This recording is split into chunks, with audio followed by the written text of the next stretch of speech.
Voilà, merci et puis bonsoir à tous pour cette quatrième rencontre de nos éco-dialogues de cette année. Une rencontre qui est complètement dans la suite, vous allez voir, de ce qu'on a pu déjà entendre avec les autres intervenants. Et là, j'ai le très grand plaisir d'accueillir Jean-François Bernardini. Alors, Jean-François Bernardini, vous l'avez vu très certainement déjà hier soir et peut-être même avant. Vous savez bien sûr que c'est le chanteur du groupe Imouvrini qui nous fait l'amitié de venir ce soir. Alors, pas pour chanter, hein, Jean-François, à moins que si tu veux, on est évidemment tout à fait d'accord, mais c'est nous parler d'autre chose, nous parler de la fondation que tu as créée, et au-delà de la fondation, de parler de non-violence. Tu es né il y a déjà quelques temps quand même, voilà, un petit peu plus que 60 ans, on va dire ça, dans un petit village qui est à 40 km de Bastia. Tu as fait, je crois, l'école normale.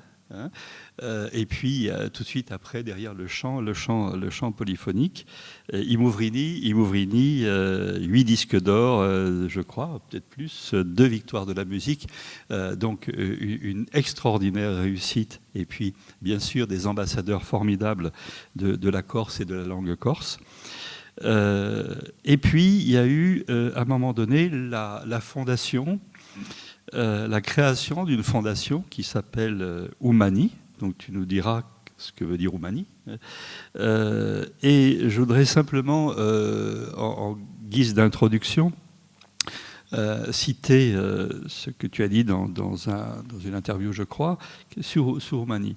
Je pense que ça va définir à peu près ce qui va être dit cette soirée. Il n'y a pas de plus belle insolence aujourd'hui que celle d'inventer des petits pas, des prototypes de solutions. Nous connaissons le pouvoir des sans-pouvoirs. Nous avons créé la Fondation Oumani parce qu'éthiquement, nous sommes nombreux à pouvoir travailler ensemble au service du bien commun. Donc vous voyez qu'on a déjà beaucoup de choses très identiques à ce qu'on a pu entendre ces derniers jours. Jean-François, comment est venu Oumani dans ce parcours? Merci à toi et merci à vous tous. Merci Thierry de m'accueillir. Je crois que tu es vraiment au cœur de ces éco-dialogues et je connais tes engagements et ça me donne encore plus de raisons et de cohérence à être là avec vous ce soir. Comment on vient à ça? On y vient par la conscience, on y vient par le monde, les défis de la planète qui nous interrogent tous. Et puis à un moment donné, on se pose tous la question, est-ce que je suis dans la cohérence? Et quel est le petit pas que moi je peux faire? Et puis quels sont les autres petits pas auxquels je peux inviter d'autres gens à accomplir? Et quand on est un peu passionné de solutions, parce que c'est ce qui nous définit à Oumani, quand on dit on est tous différents, mais éthiquement, nous pouvons travailler ensemble, comme tu le disais. Très souvent, vous savez, on nous dit, mais on ne pense pas tous la même chose, mais comment on peut? Eh bien, on se met en route et on prononce ce mot de fondation sans trop savoir comment ça se monte, sans trop savoir de moyens, mais on se dit, il y a une volonté, il y a une obstination, et on essaie de définir une trajectoire qui soit une trajectoire citoyenne, une trajectoire plurielle, une trajectoire de passionnés de solutions. On ne fait pas un outil qui soit une usine à gaz et puis avec les mêmes problèmes qui disent, mais ça avance pas. Donc on a un tout petit moteur. C'est aujourd'hui 4200 citoyens de toute l'Europe. C'est un poste de chargé de projet, et tout le reste est bénévole. Mais par contre, c'est une souveraineté au niveau du diagnostic, une indépendance financière, une volonté de se dire comment j'agis dans tel et tel domaine. On a 5 programmes d'action, un dédié à l'environnement, la terre nourricière. Il ne peut plus y avoir, vous le savez sans doute tous ici, de contrat social possible dans l'avenir sans la responsabilité écologique. C'est plus possible, c'est pas un gadget, ça l'était peut-être il y a quelques décennies pour quelques sceptiques, ça ne l'est plus aujourd'hui. Donc cette volonté de dire terre nourricière, les producteurs, les productions locales, la nourriture biologique, etc., etc. Le deuxième programme que nous avons, c'est un programme sur les solidarités avec tous les acteurs quelque part sur la planète. Donc on peut très bien aider un berger qui veut installer sa bergerie dans un petit village de Corse et à sa manière changer le monde localement. Mais on peut également aider des gens comme Xavier Plaça, qui lutte contre le travail esclave au Brésil, au prix de sa vie d'ailleurs. On peut aider des gens comme ça à redonner leur dignité à des travailleurs esclaves au cœur de l'Amazonie. Donc les solidarités sans frontières, le multilinguisme, en favorisant ce qui nous semble essentiel aujourd'hui, cette diversité linguistique et culturelle, au cœur d'une langue corse qui vit une forme de linguicide. Et aujourd'hui, on se passionne pour des jeunes lycéens corses qui traduisent en langue corse des ouvrages du monde entier et qui permettent à la langue corse de donner sa beauté, son génie, son intelligence, et en même temps de s'approprier des œuvres qui font le tour du monde. Et là, on a des surprises et des émerveillements possibles. On a un 4e programme sur les universités de l'homme qui invite des grands témoins à venir témoigner. J'espère qu'on t'invitera un de ces jours, Thierry, à venir partager leurs alternatives, leurs regards, leurs analyses. Et on a lancé en 2011 un programme qui s'appelle « Devenons artisans de la non-violence ». Et là, on a ouvert une aventure dont je dois vous dire qu'elle est assez enthousiasmante et époustouflante. Alors, on arrive progressivement à la non-violence, mais avant, qu'est-ce que vous faites au niveau de la non-violence? C'est des interventions dans les écoles? C'est des conférences? Il y a plusieurs protocoles, bien évidemment. On a commencé par former des gens. La non-violence, ça s'apprend. Donc on a commencé à former des gens. On a dit, est-ce qu'il y a des gens qui sont... On s'est mis en réseau avec toutes les organisations françaises et européennes qui travaillent dans ce domaine, et il y en a qui travaillent dans l'ombre depuis des décennies.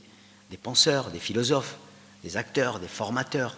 Donc on s'est mis en réseau avec eux, on a commencé à former des gens localement, et on a aujourd'hui plusieurs protocoles d'intervention qui peuvent être donc des journées de formation dans tous les milieux, professionnels, éducatifs. Ça peut être 1 journée, 2 journées, 3 journées. Ça, c'est un protocole de formation. Ça intervient dans les prisons, par exemple. Il y a aujourd'hui des prisons qui reçoivent des formations à la non-violence. On a un protocole qui est celui de conférences que moi je donne à travers toute la France, y compris en Suisse, en Belgique, et j'en ai fait pas mal ces dernières années, plus de 400. Et je dois vous dire qu'on reçoit 3 demandes par semaine. On a des protocoles avec un parcours expo qu'on expose dans des écoles, dans des mairies, etc. etc. Et puis après, différents événements. Disons que ça, c'est un peu le trépied de nos protocoles d'action en domaine de la non-violence. Et ça touche absolument tous les domaines. Ça va du club de football à l'entreprise, à un lycée, à un collège, à une prison, à des citoyens qui disent demain, moi dans ma ville, on est un groupe de parents, on voudrait très bien découvrir, goûter un petit peu à cette boussole dont vous nous parlez et qui apparemment a des capacités transformantes dans le domaine familial, dans le domaine professionnel, quelle que soit la profession d'ailleurs. Aujourd'hui, la violence, elle vient se nicher dans les salles à manger, dans les cours d'école, sur les écrans, dans les prisons, dans la vie de tous les jours, bref. Et là, il y a un champ d'investigation qui est assez extraordinaire.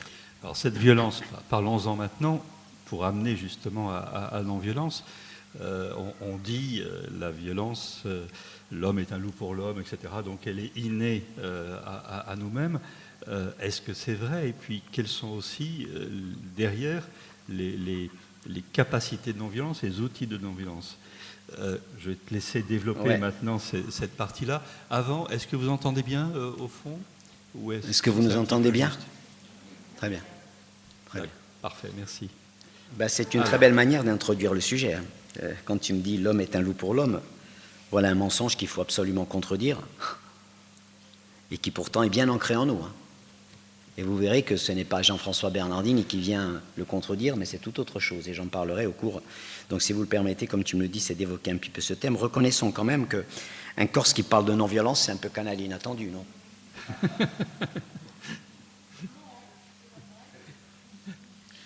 Bien, vous voyez, c'est très très bon pour le caractère. Parce que justement, ça vous donne des ailes encore plus fortes. Je reconnais que, par exemple, si je vous dis que la Corse est aujourd'hui la première région de France pour le nombre de formations et d'initiations à la non-violence, vous allez dire, bon, ça ne rentre pas forcément dans le portrait robot que je connais. Et pourtant, c'est la réalité. Je reconnais qu'effectivement, quelques années, personne ne m'aurait invité, moi, Corse, à parler de non-violence. Je dois vous dire que moi aussi, j'ai eu peur du ridicule. Je ne suis donc ici ni spécialiste, ni expert, ni diplômé, ni formateur en non-violence. Je suis un usager, je suis un candidat. Je suis un candidat à la non-violence. Et je suppose que nous le sommes tous, un peu d'une certaine manière. Mais je viens de vous parler de ce vécu qu'on a débuté en 2011. Et en fait, quand vous parlez en non-violence, je me rends compte que je viens vous parler d'une inconnue. D'une illustre inconnue. Et comme toutes les illustres inconnues, nous croyons tout savoir d'elle. Nous l'avons déjà dans notre tête, on a notre petite réponse, on a notre petit truc, etc. Et cette inconnue, figurez-vous qu'elle est potentiellement en chacun de nous. Mais nous ne le savons pas, nous ne le savons plus. Elle correspond totalement à notre nature. Elle est même d'utilité publique. Mais elle ne l'est pas encore reconnue comme telle. La non-violence, contrairement à ce que l'on croit, c'est qu'avant tout, elle a besoin de citoyens debout, de chercheurs de justice et de combattants. Je viens vous parler en fait d'une force qui est en nous, qui est notre nature profonde, que nous bafouons, que nous ignorons. Mais je viens aussi vous parler de la méthode, de l'outil, de la boussole, de la philosophie qui est sans doute la plus efficace pour renverser l'injustice et le mensonge, voire même les dictatures. Et là, c'est une force incroyable. Alors vous allez me dire, ça reste à prouver. Eh bien justement, c'est ça dont nous allons parler. Le défi de la non-violence, c'est qu'il faut cultiver la paix.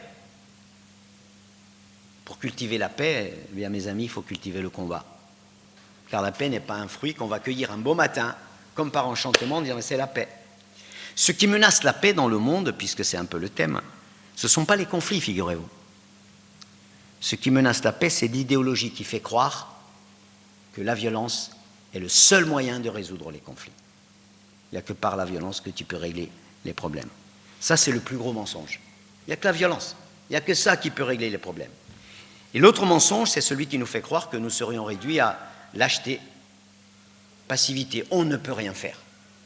Le mot paix, il est intéressant puisque vous l'avez employé dans le titre de cette intervention. C'est un mot avec lequel il faut être extrêmement vigilant. Pour moi, c'est un mot statique.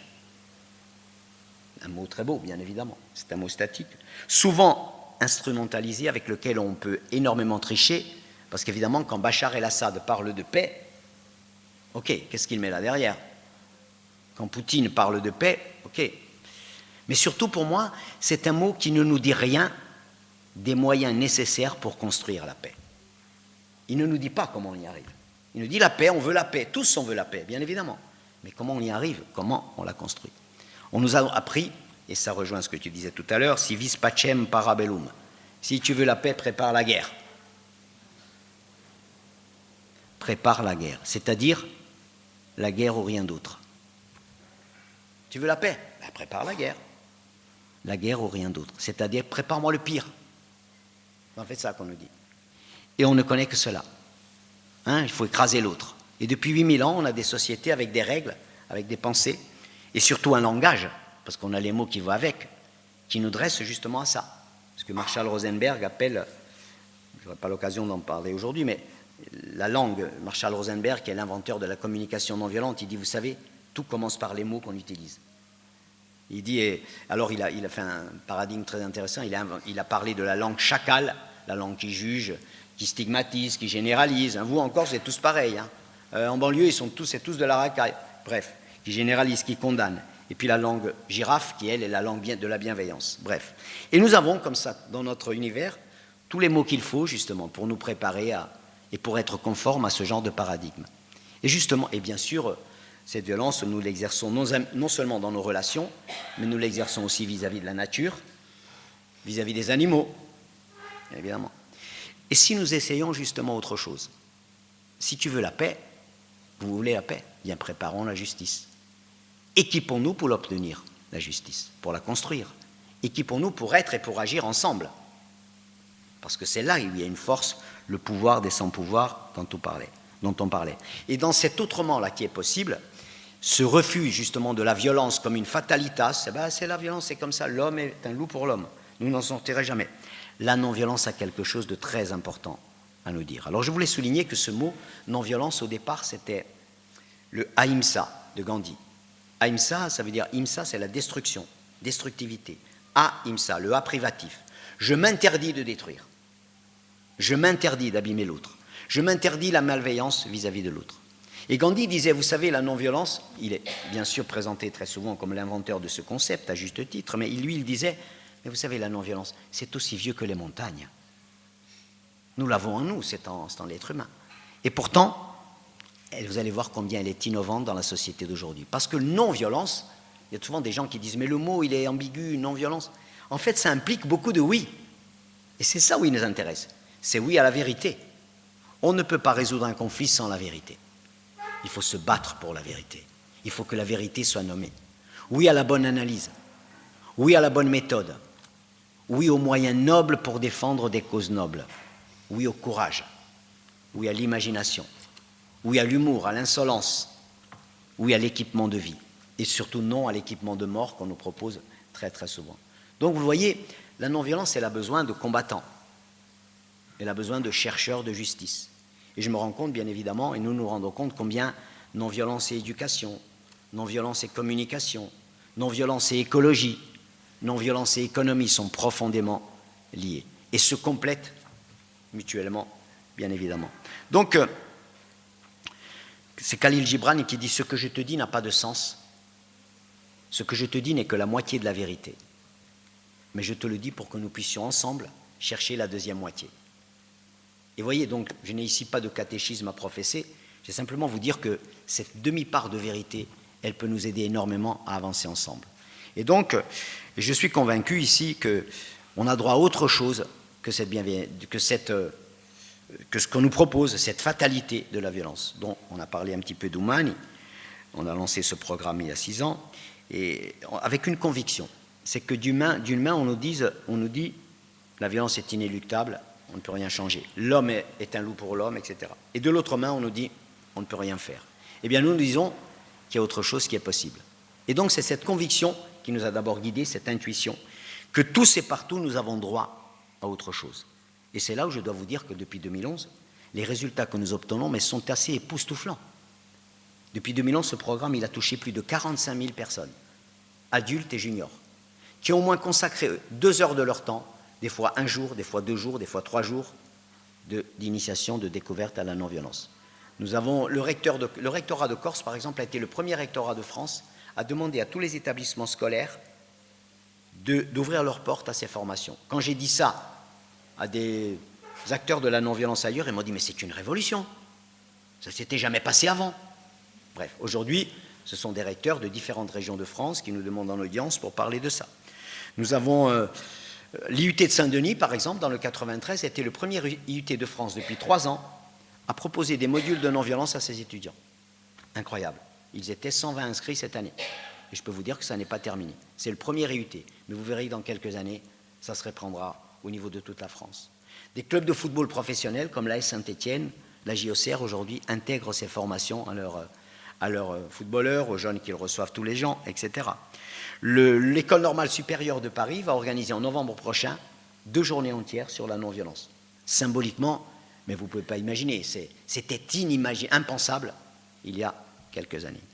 J'ai réfléchi en venant ici au mot paix aujourd'hui et je me disais que ce qui nous intéresse véritablement dans la paix, c'est tu le disais, les prototypes qui marchent. J'entendais le témoignage, j'avais eu l'occasion de l'écouter dans une conférence, le maire d'une petite ville qui se trouve à 25 km de la Belgique. Cette ville s'appelle Grande-Synthe. C'est une ville, je ne sais pas si tu la connais, c'est ce qu'on appelle aujourd'hui une ville en transition. C'est une ville qui a été totalement à la dérive, quoi, après les échecs de la sidérurgie, de la pétrochimie, les usines ont fermé, etc. Et Damien Carême, son père était maire avant, et ils sont arrivés dans cette ville. Il y avait 1 millier d'habitants il y a quelques années. Et dès qu'ils sont arrivés, ils se sont dit « mais c'est incroyable, nous qui venons de la campagne, dans cette ville, il n'y a pas d'arbres ». Ils ont commencé à planter des arbres. Ils ont dit « on veut une ville campagne et pas une ville béton ». Aujourd'hui, vous savez ce qui se passe à Grande-Synthe? C'est un prototype extraordinaire, c'est la capitale de la biodiversité. Aujourd'hui, 40 ans après, à Grande-Synthe, chaque habitant a droit à un jardin de 120 mètres carrés. Les écoles de la ville sont en nourriture biologique depuis 2012. Toutes les écoles. L'éclairage public est en énergie renouvelable. Les habitants se sont passionnés pour dire « nous allons planter une forêt autour de la ville ». Il y a des jardins partagés sans pesticides, qui ne coûtent rien. On a planté des arbres en pleine de la ville. Les bâtiments publics sont tous en bâtiments basse consommation. Des jeunes se sont formés à l'apiculture en disant « mais l'apiculture, c'est un truc incroyable ». C'est très bien que les abeilles sont les ouvrières les plus... Ils se posent la question, qu'est-ce qu'on va manger aujourd'hui, dans 10 ans, dans 20 ans? Le personnel communal est en vélo électrique pour tous les circuits, etc. Le transport en commun sera gratuit pour tous dans 2 ou 3 ans. Ils ont créé des quartiers éco-responsables. Ils ont 64% de logements sociaux sur la ville. Ils n'ont pas de SDF dans la ville. C'est-à-dire que, vous voyez ce genre de prototype qui existe. C'est un exemple pour montrer comment on construit la paix, pour moi. C'est un exemple édifiant pour montrer comment on construit la paix.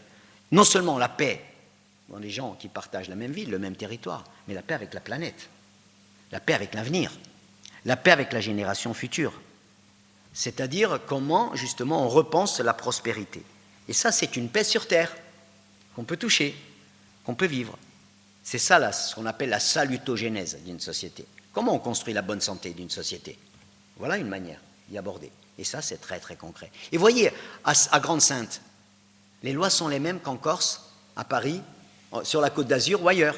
C'est exactement les mêmes lois. C'est exactement les mêmes citoyens, c'est des citoyens français. Sauf que là, il y a eu une dynamique, il y a eu des changeurs de monde qui se sont impliqués, il y a une cohérence qu'ils ont trouvée. Vous voyez comment on peut à la fois rêver la paix, puis comment elle est possible, comment elle est accessible. Bref. Alors, peut-être qu'un jour, on va suggérer un jumelage entre Grande-Synthe et Metz, allez savoir. Je dois vous dire que, personnellement, je vous disais tout à l'heure, j'ai donné plus de 400 conférences à travers des lycées, des collèges. Je suis toujours époustouflé de voir la capacité transformante que peut avoir la non-violence, ne fût-ce qu'en 2 heures, devant 500, 600 ou 400 collégiens, lycéens, dans une prison ou ailleurs. Peut-être que tout à l'heure, il y aura des questions là-dessus, on les évoquera, mais la capacité transformante est assez incroyable. Vous allez me dire comment on peut être non-violent aujourd'hui, comment ne pas l'être. Les derniers événements que traversent nos pays ne font que justement accentuer cette urgence parce qu'on se tourne vers les ressources de la non-violence. L'intérêt pour cette boussole, effectivement, même si on parle d'une inconnue, on se dit peut-être qu'elle peut nous rendre quelques services. Ne la connaissant pas, comme je disais tout à l'heure, la tentation, vous le remarquerez autour de vous, c'est de dire bon, qu'est-ce que vous faites en fait? Vous êtes contre la violence. Vous faites un truc contre la violence. Et moi je dis toujours, non, figurez-vous que nous ne faisons rien contre la violence. Parce que la violence est une énergie. La violence, elle peut naître d'une colère, d'une injustice. Quand on voit l'injustice, il est normal d'être en colère. Zola, il a écrit « J'accuse » parce qu'il était très en colère. La violence, elle peut créer quelque chose de digne, de défendable, parce que la colère est une énergie, comme le solaire, tu vois, cher Thierry. La colère est une énergie. La question, c'est qu'est-ce que tu vas faire de ta colère? Je souffre, je fais souffrir. J'ai mal, je fais mal. Je suis très en colère, je m'en prends à l'autre. Donc la violence, il faut la prendre au sérieux. Et la non-violence, elle prend très au sérieux la violence qui s'exprime. Mais qu'est-ce que tu vas faire de ta colère? Et c'est là où la non-violence vient te dire, mais tu sais qu'il y a mieux à faire. Gandhi, d'ailleurs, il disait « Je préfère la violence à la lâcheté ». C'est drôle d'entendre ça dans la bouche de Gandhi. Mais il rajoutait tout de suite « Mais je pense que la non-violence est plus efficace ». Et c'est là où il nous invite véritablement. On peut réduire la non-violence à un vœu pieux, en disant « Bon, d'accord, qu'est-ce que c'est? C'est des bobos qui veulent la paix dans le monde. Ok, c'est bien, on peut rêver, bien évidemment, mais c'est totalement utopique. Pour être non-violent, en fait, il faut être doux comme un agneau, il faut offrir l'autre joue. Vous allez voir que c'est beaucoup plus exigeant que ça. Ça, c'est la première erreur. D'autres diront la non-violence, c'est le camp des faibles. C'est ceux qui n'ont pas le courage de se battre. Parce qu'effectivement, les courageux, vous le savez très bien, ils prennent des armes, ils dégainent assez vite. Courageux, bref. Les vrais courageux, c'est autre chose. L'utopie, donc, de la non-violence. Et si c'était la violence qui était une utopie?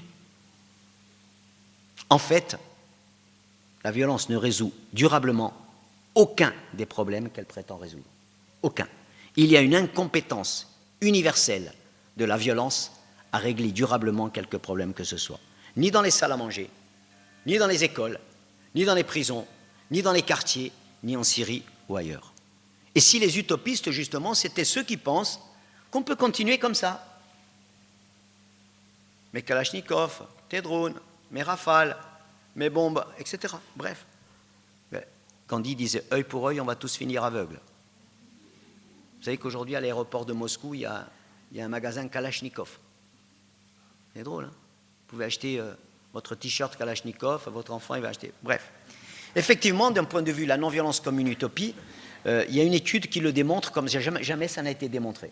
C'est un livre qui a été écrit par 2 universitaires, Erika Chenoweth et Maria Stéphane, brillantes, elles ont fait ce que jamais aucun universitaire n'avait fait. Elles ont examiné tous les conflits qu'elles ont pu trouver dans le monde depuis 1900. Plusieurs dizaines. Et elles ont dit, ça s'appelle Why Civil Resistance Works. Ce livre n'est pas encore traduit en français. Pourquoi la résistance civile est efficace. Elles ont examiné attentivement tous ces conflits. Et qu'est-ce qu'elles observent? Elles disent, quand vous utilisez la violence, vous perdez 2 fois plus souvent. Quand vous utilisez la non-violence, vous gagnez 2 fois plus souvent. Drôle de démonstration. C'est-à-dire qu'en fait, la non-violence, ce n'est donc pas renoncer à lutter. C'est lutter plus efficacement. Et c'est souvent triompher. Je vous signale que les révolutions arabes ont été inspirées, ce qui s'est passé en Tunisie par exemple, même si on peut estimer que ce ne sont pas des révolutions accomplies aujourd'hui. Mais elles ont toutes été inspirées par ce livre de Gene Sharp, grand penseur de la non-violence, je vous invite à regarder sur les réseaux, qui est mort il n'y a pas très longtemps d'ailleurs. Il a écrit plusieurs ouvrages, dont un qui s'appelle « De la dictature à la démocratie ». Je vous jure, c'est une bombe, une vraie bombe. Et dedans, il expose tous les moyens de la non-violence. Il a été traduit en arabe. Et c'est cet ouvrage-là, on a dit, ouais, c'est les réseaux qui ont fait la révolution. Non, c'est que cet ouvrage-là, il a donné les clés aux militants et aux gens qui s'insurgeaient ailleurs. Bref. Alors, je voulais vous donner juste comme ça quelques fondamentaux de la non-violence, pour vous dire un petit peu ce qu'elle est. La première chose, je l'ai dit, la vérité. L'analyse des réalités, le courage de dire la vérité. Je paye le prix pour que la vérité soit dite. D'accord ? Vous savez très bien qu'on est dans une société où dire la vérité coûte de plus en plus cher. Vous connaissez le concept des lanceurs d'alerte? Vous avez déjà entendu parler de ça?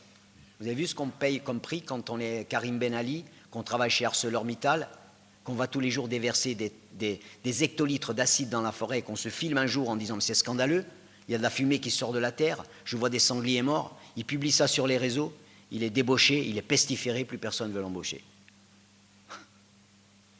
Le prix de la vérité va être de plus en plus cher à dire. Et justement, il faut isoler ces gens-là. Et qui travaillent dans une banque, qui travaillent ailleurs, quand tu dis la vérité, tu vas payer très cher. Et vous allez tous apprendre qu'il faut se la fermer quand vous touchez à des choses précieuses. Ce sont des exemples édifiants. Nous avons organisé de ce point de vue-là une journée de l'alerte citoyenne en Corse qui était édifiante. Je vous invite d'ailleurs à assister au salon des lanceurs d'alerte qui aura lieu au mois de novembre à Paris, auquel d'ailleurs nous participerons.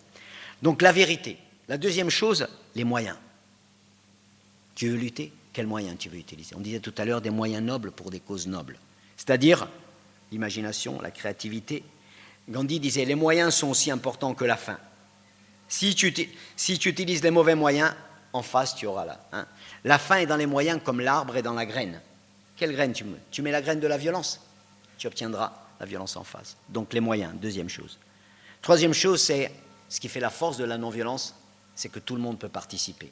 Les enfants, les grands-pères, les grands-mères, c'est le peuple, c'est la confiance du peuple, c'est la force du peuple, des sans-pouvoirs. Le plus petit pas que chacun peut faire. Et quand la non-violence est là, regardez quand le 21 mars, les Italiens luttent contre la mafia en Italie. Ça, c'est un sacré combat, non? Eh bien, vous avez toutes les familles qui sont dans la rue, mafiano. Les grands-mères qui ne peuvent pas marcher, elles mettent des draps blancs aux fenêtres. On est avec vous. Tout le monde participe. Et croyez-moi, c'est un sacré combat. Donc, la confiance, le pouvoir des sans-pouvoirs. Quatrième point, le respect fondamental de l'intégrité humaine. On ne combat pas des hommes, on combat des systèmes, on combat des injustices. Et quand même on les combat, on les respecte. Et avec la non-violence, on peut même transformer l'adversaire en partenaire. Gandhi l'a prouvé. Il dit, on peut même transformer votre adversaire d'un jour en allié. Enfin, la compétence. C'est que la non-violence, ça s'apprend. C'est notre nature. Je vous le dirai tout à l'heure, les neurosciences le prouvent aujourd'hui. La violence n'est pas notre nature. Elle est une violation de notre nature. Donc, dire la compétence, l'imagination, vous savez, je pensais aux Polonais qui, sous l'ère de Solidarność, comme ils protestaient contre une télévision d'État qui leur disait des mensonges tous les soirs, vous savez ce qu'ils faisaient? Comme il était difficile de l'affronter publiquement, le soir à 20h, ils prenaient leur télévision, ils allaient dans les rues, ils la mettaient dans une brouette et ils marchaient avec leur télé dans leur brouette. C'est drôle, hein? On ne peut pas interdire quelqu'un de marcher avec sa télé dans sa brouette dans les rues. Hein. Mais quand vous prenez ça en photo et que vous faites circuler ça dans le monde entier, je vous jure, c'est une attaque que les puissants craignent par-dessus tout. D'accord? Bon. Donc, la compétence, l'imagination, et je pense à ce petit livre de Gene Sharp qui vous donne des recettes, etc. Je disais tout à l'heure, la non-violence en France, c'est une inconnue. Est-ce que la non-violence est enseignée, figurez-vous, dans toutes les grandes universités du monde? Harvard, Cambridge, Boston, Yale, etc. Toutes les grandes. Oslo, etc. Bref. Est-ce que vous savez qu'en France, il n'y a pas une seule université où on enseigne la non-violence? Il n'y a pas une seule chaire universitaire en France où on s'intéresse à la non-violence. Elle n'est enseignée nulle part. Si vous vous demandez pourquoi, c'est une question très intéressante. Demandez-vous aussi si les puissants ont vraiment intérêt à ce que le peuple comprenne qu'il peut changer les choses efficacement. Pas du tout. La non-violence, ça fait des Martin Luther King, des Gandhi, des Rosa Parks. Ça fait des révolutions qui peuvent aboutir. Et bien sûr, vous l'aurez compris, et en contrepartie, la violence, elle est un marché parfaitement organisé. Elle est là tous les jours, dans les écrans, dans les trucs, etc. Bref, la violence est un marché. Vous allez vous poser la question, qui investit dans la non-violence aujourd'hui? Qui investit? Il y a quelque part, il y a la société civile, ouais. Il y a vous ce soir qui dit, tiens, le sujet, ça vaut quand même la peine. Bref. La non-violence, elle nous invite à considérer le conflit. Vous savez ce mot qui fait peur, le conflit. Le conflit fait partie de la vie. Tant que nous serons vivants, nous aurons des conflits. Dans notre vie familiale, dans notre vie personnelle, nous aurons des conflits. Le problème, c'est que nous ne sommes pas éduqués pour le conflit. Et quand on a un conflit, souvent c'est priorité violence. Mais le conflit ne nous condamne pas à nous faire la guerre. Le conflit ne nous condamne pas à ça. Ou bien alors, on refoule le conflit en disant non, laisse tomber, il n'y a pas de... Laisse tomber. Parce qu'on a avec nous des petits réservoirs de violence. On a compris que quand il y a conflit, on finit comme ça. C'est symptomatique de voir qu'en Corse, très souvent, je vois des mamans qui disent arrête, laisse tomber, il n'y a pas de problème. Il y a derrière tout un vécu. Il y a derrière, en Corse et ailleurs, il y a derrière des petits réservoirs de violence, des petits sacs à dos de violence. Et on sait que ça peut très mal finir. Donc, on oublie. Bien sûr, Abraham Maslow, d'ailleurs, qui est un chercheur américain, il disait, vous savez, on n'est pas éduqué pour le conflit. Il a bien raison, il a dit, si vous ne connaissez que le marteau, l'outil, le marteau, il a dit, la tentation, c'est de transformer tous les problèmes en clous. Et vous tapez sur les clous. Sauf que tous nos problèmes ne sont pas des clous. Et qu'il ne suffit pas de taper sur les clous pour dire, là, je vais régler le problème. Tu vas voir que moi, je vais le régler, le problème. Tu ne le règles pas. Tu l'enfonces et tu ne fais que créer un problème supplémentaire. Tu viens de rajouter du mal au mal. Eh bien, très souvent, c'est ce que nous faisons. Très souvent, c'est ce que nous faisons. Nous ne sommes pas éduqués pour le conflit. Donc, quand un enfant fait une colère, je prends des situations très concrètes, la réaction spontanée des parents, c'est de dire, bon, maintenant tu commences à me... Et ça dépasse tes bornes. Et tu rentres dans un engrenage. Et puis tu ne sais plus comment sortir. Et puis tu fous une baffe. Et puis tu peux même foutre une bonne fessée. La fessée, ça fait du bien, figurez-vous. À celui qui la donne. Vous avez eu peur? Oui. Ah oui, c'est intéressant. Hein, vous avez eu peur. Hein. Eh bien justement, la non-violence, elle vient nous dire, mais il y a beaucoup mieux à faire, tu peux faire beaucoup mieux. Et ce qui est merveilleux avec la non-violence, c'est justement quand elle se frotte aux situations concrètes. Parce que la non-violence, ce n'est pas des causeries, c'est pas ça. C'est équipé. Comment je suis équipé? Je vais vous donner un exemple. Vous savez, on a connu en 2015 les événements de Charlie. 2 semaines après Charlie Hebdo, on entendait bien sûr autour de nous, je suis Charlie, sans doute vous étiez dans les villes, moi j'étais à Paris à ce moment-là, j'ai vu dans Paris des choses que je n'avais jamais vues auparavant, et on entendait je suis Charlie. Vous avez remarqué que quand une tragédie intervient, la première chose que l'on cherche, c'est l'appartenance. Pas besoin de mots d'ordre, on est tous dans la rue et on est ensemble. Et vous voyez des gestes que vous n'avez jamais vus. Parce que l'appartenance à une communauté, à un groupe, à une société, est un besoin fondamental pour l'être humain. Et nous y reviendrons. Et c'est ça dont nous avons besoin. J'ai besoin d'être peuple. J'ai besoin d'être ensemble. J'ai besoin de resserrer. Bref. Mais on a entendu aussi, moi je ne suis pas Charlie. Et on disait aux enseignants en particulier, je parle d'eux parce qu'on leur disait, mais lundi il faudrait parler de ça. Hein.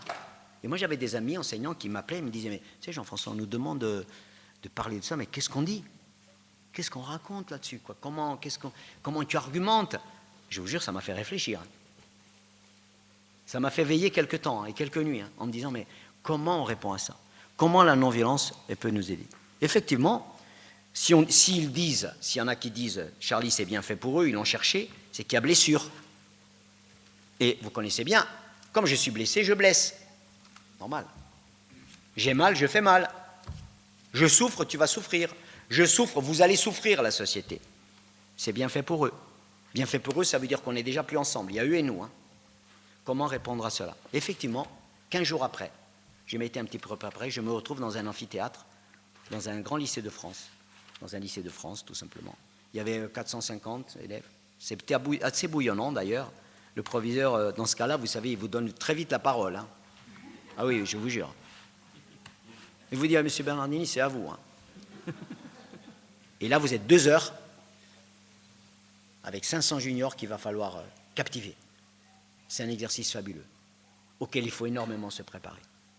Parce qu'à la moindre, ils vous oublient, vous n'existez plus. Effectivement, ils écoutent, comme 99,99 fois sur 100, ils écoutent dans un silence incroyable. C'est ce qui épate d'ailleurs toujours les éducateurs qui sont là, mais disent, mais comment vous faites? Non, j'ai dit, écoutez, je ne fais rien du tout. Je pense qu'il faut se préparer parce que c'est un travail extrêmement... Et effectivement, au bout d'1 heure, ils prennent la parole, quelques questions, et puis la question, elle arrive. Jean-François, vous avez dit des trucs, là, c'est intéressant, mais vous n'avez pas parlé des événements. Pourquoi vous n'en parlez pas? Vous n'en parlez pas parce que ça gêne tout le monde. Parce que Charlie, nous Charlie, on n'est pas Charlie. On n'est pas Charlie, on ne fera pas la minute de silence. On ne fera pas, avec le consentement de quelques dizaines. Effectivement, je l'ai laissé s'exprimer. Je vous rappelle que 7, 8 et 9 janvier 2015, cela a coûté 20 vies, 17 innocents, 17 victimes innocentes et 3 tireurs qui ont fini par mourir. 7, 8 et 9 janvier. Je l'ai laissé s'exprimer. Une fois qu'il s'est exprimé, j'ai dit à toi maintenant quoi. Alors j'ai commencé par le remercier. J'ai dit, tu vois, d'abord je te remercie de ce que tu viens de dire, ce qui l'a étonné d'ailleurs. Parce que si tu l'exprimes, tu l'as exprimé clairement devant tes camarades, c'est qu'il y a un truc qui te brûle en toi, quoi. Je te remercie de l'avoir fait, à visage découvert, avec des mots. Je te remercie.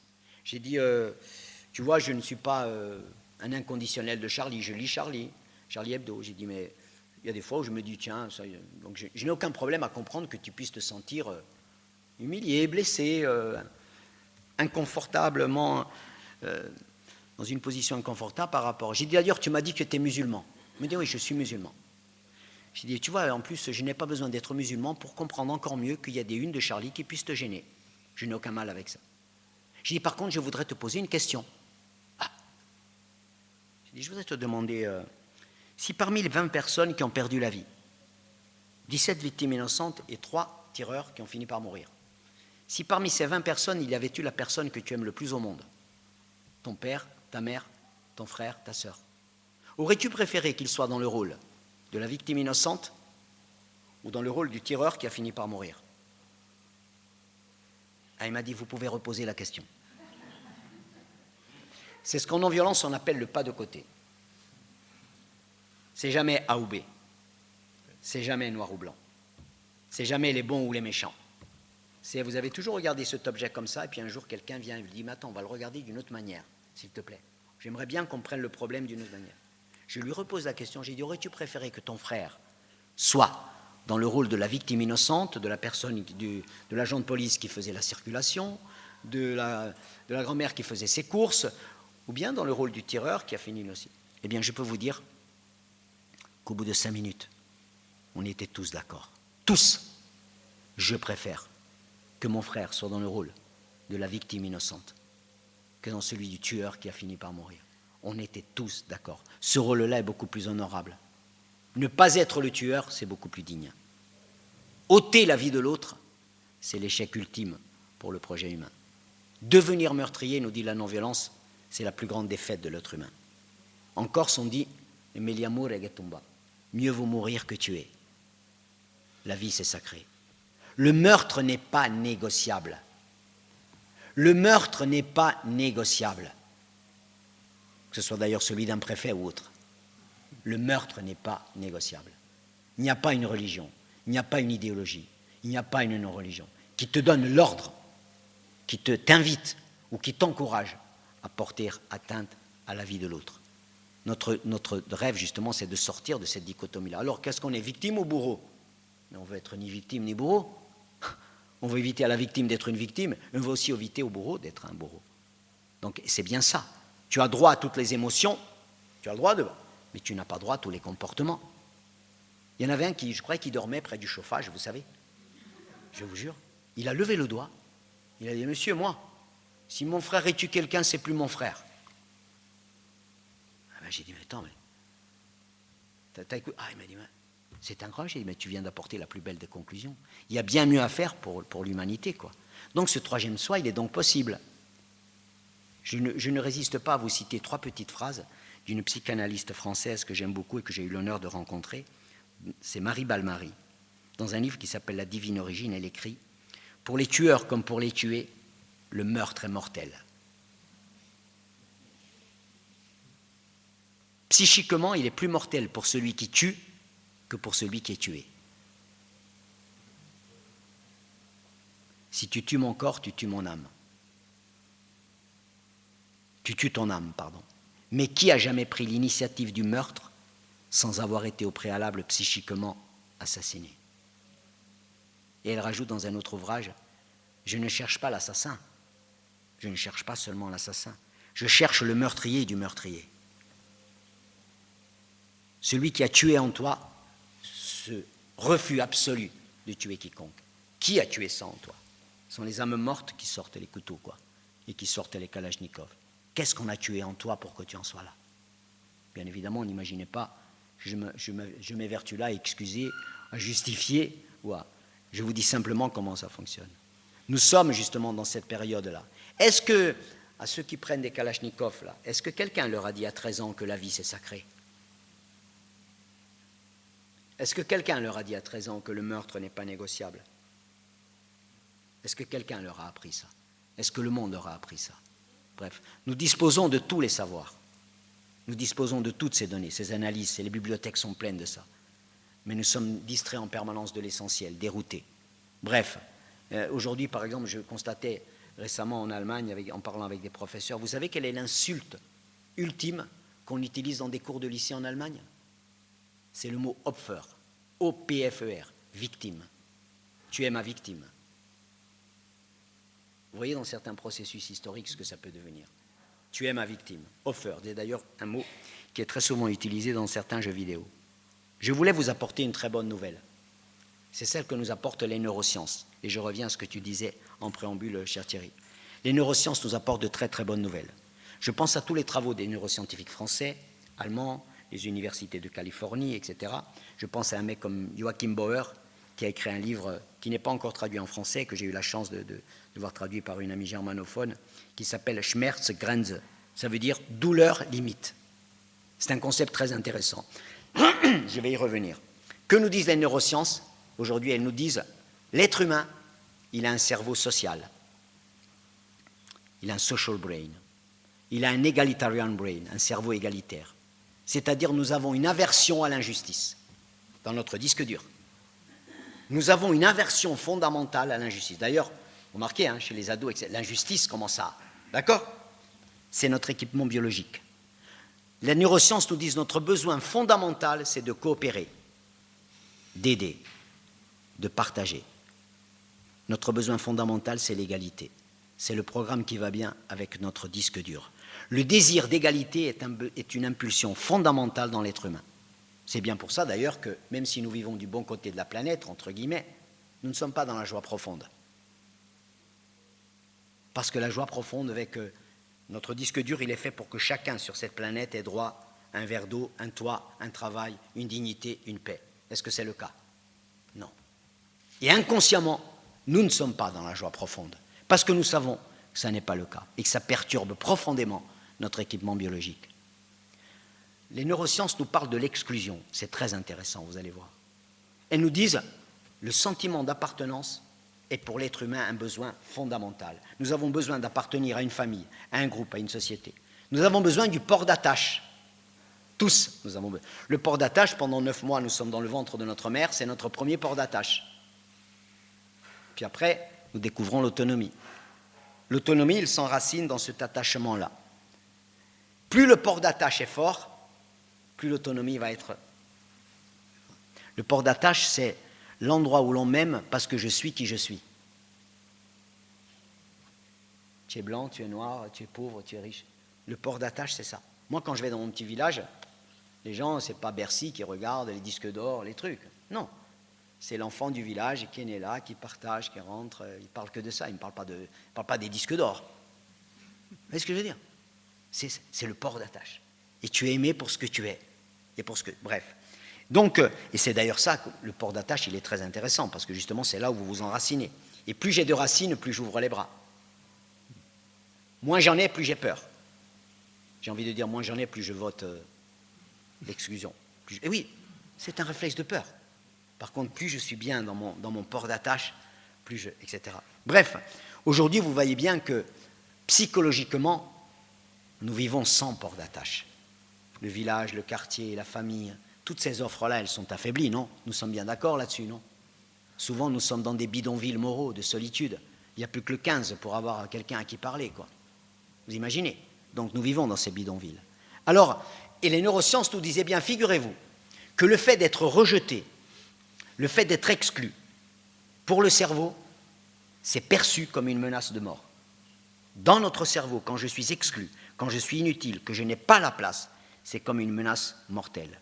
C'est un signal d'alarme d'une même intensité. C'est ce que Joachim Bauer appelle la douleur limite. Je suis en douleur limite. Je suis exclu, je n'ai pas ma place. Cette société n'est pas faite pour moi. Est-ce que vous voyez, est-ce que vous pourriez imaginer, même si nous n'avons pas de chiffres, mais nous n'en avons pas besoin, combien notre monde aujourd'hui il produit de gens qui sont ignorés, déclassés, inutiles, qui ne sont bien ni chez eux ni chez nous, qui sont blessés, qui ne connaissent que la puissance de l'impuissance et qui sont dans la douleur limite. Je n'ai pas ma place. Et bien sûr, ça ne veut pas dire que tous les gens en douleur limite deviennent des tyrans, des tireurs, mais il y a une infime proportion chez qui ça peut prendre. Ça. Vous savez-vous qu'en France, il y a 220 000 tentatives de suicide par an? D'accord? Ça veut dire une toutes les 30 secondes, je crois. Vous voyez ce que ça veut dire? Je suis en douleur limite. Et forcément, ma réaction, ce n'est pas de m'en prendre aux autres, mais je m'en prends à moi. Je n'ai plus aucune auto-empathie, plus aucune auto-estime. Je suis une merde, je suis rien. Et je m'en prends à moi. Et ma vie ne vaut rien. Et d'ailleurs, je n'ai aucun avenir, etc. Ça veut dire que ne pas être voulu, ne pas être désiré, ne pas avoir sa place, c'est aussi fort qu'une persécution. Alors, il y a aussi des exemples où on voit d'autres dysfonctionnements. On n'est pas équipé pour le conflit. L'épreuve, c'est qu'aujourd'hui, par exemple, dans un lycée, je peux tuer un camarade pour une histoire de casier. Je suis en douleur limite pour un rien, pour la place de parking tout à l'heure. Tu prends la place, oh! Et là, c'est parti. Hein. Je suis en douleur limite pour un rien.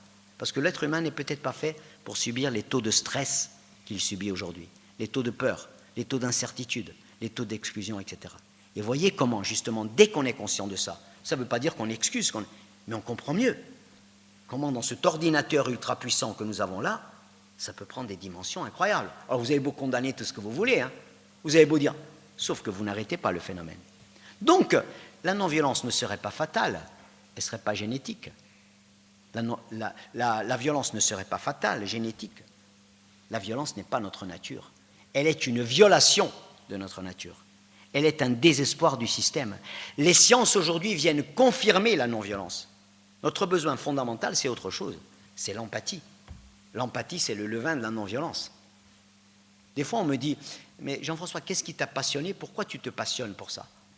Mais je vais vous dire pourquoi. Je donne toujours 3 raisons. La première, c'est que j'ai grandi dans un petit village. Le village, la ruralité, c'est la même partout dans le monde. Vous avez beau être en Auvergne, dans les Cévennes, partout. C'est quoi? Mutualité, coopération, entraide, don contre don. Ça ne veut pas dire que tout est parfait. Hein. Non. Mais moi, dans mon village, j'entendais dire « je vais mieux quand tout le monde va mieux ». Ah, je vous jure, c'est un programme politique. Hein. Je vais mieux quand tout le monde va mieux. Attends, mais ça, c'est révolutionnaire, ce truc-là. Ma mère avait une épicerie, elle disait aux gens qui venaient « pagarede quando puede ». Vous paierez quand vous pourrez. Vous voyez le changement? Si on retrouve 1 millième de ça, on change le monde. Hein. Moi, aujourd'hui, si j'ai plus de carte bleue à Paris, je suis un SDF.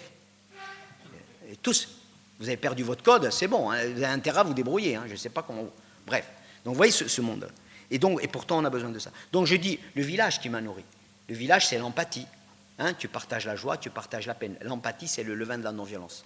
J'évoque ensuite, bien sûr, des raisons autres. J'ai découvert très tôt cette revue alternative non-violente, etc. J'ai revu. Bon, et puis la Corse aussi. Hein. Je n'en ai pas parlé, mais la Corse est une région qui vous interroge de ce point de vue-là. La Corse dans la violence qu'elle a subie dans son histoire et la contre-violence qu'elle a commise. Et vous voyez bien qu'entre les deux, il y a à la fois la vérité de ce que j'ai subi, mais quand tu utilises ces armes-là pour répondre, tu crois que ça libère. Les armes ne libèrent pas. Les armes t'emprisonnent. Elles t'enferment. Et en plus, tu vas payer très cher.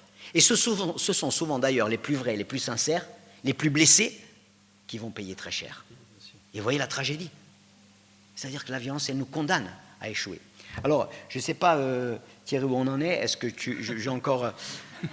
et je me demande si je m'arrête là j'aurais quand même voulu juste vous dire que la non-violence est aussi la non-violence active, celle qui passe aux actes. Oui, bien sûr. Bien sûr, on va continuer à en parler. Je t'ai volontairement laissé, on s'en avait parlé, je t'ai volontairement laissé parler de façon à ce qu'on ait, je dirais, au départ de cette discussion, des éléments de base. Je voudrais quand même que tu nous expliques deux choses. La première, c'est la différence entre non-violence et passivité. Peut-être revenir un petit peu là-dessus, parce que c'est un point, à mon avis, qui est essentiel derrière. La non-violence, c'est évidemment pas du tout la passivité, mais je pense qu'il faut expliquer ces mots-là. Peut-être que le non-violence n'est pas un bon mot, d'ailleurs, quelque part. Enfin, il est un peu... C'est un peu... Oui. Il est négatif par rapport à la violence, donc, mais il n'exprime pas toute la positivité qu'il peut y avoir en quelque sorte derrière. C'est souvent... Ça, c'est la première chose. Et puis la deuxième aussi, tu as parlé tout à l'heure de communication non violente. Et je pense que par rapport à ce qui se passe en ce moment au niveau de la société, des médias, des réseaux sociaux, etc., sur lequel on commence à retrouver de la violence, beaucoup de violence, qui peut s'exprimer très librement par un certain anonymat, etc., etc. Il n'y a qu'à regarder certains commentaires d'articles et autres. Comment avoir une attitude non violente et de communication non violente par rapport justement à cette violence. Voilà deux questions. Je vous jure que quand vous abordez ça dans des journées de formation à la communication non violente, vous allez voir comment vous ouvrez un horizon incroyable. Ça, c'est incroyable. Ce sont des questions. Alors, non-violence et passivité. Non-violence et passivité. Bien évidemment, si la non-violence c'était s'enfermer avec un chapelet et un livre de Gandhi dans une chapelle ou dans je ne sais où, dans un couvent, vous imaginez bien que non. Je vous l'ai dit, la non-violence, c'est tout le contraire de la passivité. Je ne peux pas me contenter de dire je condamne la violence, surtout celle des autres. Hein. Moi, c'est la violence des autres. Non. Ça, c'est la non-violence est un peu plus exigeante. Elle demande un peu plus de courage. Elle demande de payer non pas de faire payer le prix aux autres, mais de payer le prix de la vérité. Hein, Gandhi a jeûné pendant des dizaines de jours. Au Larzac, il y a des gens qui ont jeûné. Il y a des gens qui prouvent que je suis prêt à payer le prix pour que la vérité soit dite. Aujourd'hui, Oleg Sentsov, en Russie, 70e jour de grève de la faim, pour dire une vérité qu'il a en lui. D'accord ? On sort de la Coupe du Monde. Ce genre de... Vous voyez ce que je veux dire ? Donc c'est payer le prix pour la vérité. Donc la non-violence, c'est le contraire de la passivité. C'est le contraire. La non-violence, c'est je me mets en mouvement. Je suis un chercheur de justice. J'agis, c'est une non-violence active. Je veux que la vérité soit dite. Je me bats pour la vérité. Et j'en profite d'ailleurs pour aussi faire la différence entre non-violence et pacifisme. Bien sûr. Hein, le pacifiste, c'est celui qui veut la paix à tout prix. Je veux la paix, arrêtez-vous. Non. Le non-violent, il dit oui, je veux la paix, d'accord, mais je ne veux pas l'injustice avec. Et donc, le pacifiste, lui, dit je ne veux absolument rien, je veux... Non. Le non-violent, il dit je veux la paix, effectivement, comme toi, mais je veux la justice parce que si tu me proposes une paix avec l'injustice, ça n'est pas une paix. C'est une fausse paix qui ne sera pas durable. Donc ça, c'est très important. La communication non violente. Là, je vous invite vraiment à vous intéresser à Marshall Rosenberg, qui est quand même un personnage extraordinaire. Je pense à des livres comme Les mots sont des fenêtres ou bien des murs. Marshall Rosenberg, c'est un Américain qui a travaillé toute sa vie, d'ailleurs sur les réseaux, il y a beaucoup de conférences à lui. Il a dit, vous savez, le problème, c'est les mots qu'on utilise. Vous avez vu comment on se parle ? Il dit, si vous changez les mots, vous changez la vie.